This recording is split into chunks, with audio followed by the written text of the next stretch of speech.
આ ધારાસભ્ય અને સાંસદનું એમની સરકારમાં કંઈ ઉપજતું નથી ભાઈ, કોઈ બોલવા તૈયાર નથી। આ તો પેલા ડુગડુગિયા વાળા રમકડાની જેમ છે, ચાવી ફેરવે એટલું જ બોલે છે। એમની સરકારમાં કોઈનું ચાલતું નથી। આ બાજુના વિધાનસભામાંથી એક મંત્રી હતા, બહુ અહીંયા પાવર કરતા હતા, સરકારમાં એનું કંઈ ચાલતું નતું। હવે ઘરે બેહાડી દીધા છે।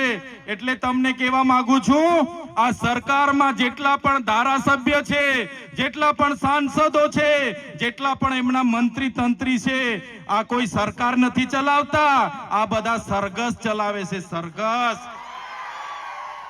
એમના રિંગ માસ્ટરો તો દિલ્હીમાં બેઠા છે, ત્યાંથી રિંગ ફેરવે અને એના મંત્રી તંત્રીઓ બોલતા પોપટની જેમ ફરતા થઈ જાય છે। એ તમારો અવાજ નથી બનવાના, તમારા માટે નથી લડવાના, ત્યારે એ વાત કરવા માટે અમે આવ્યા છીએ।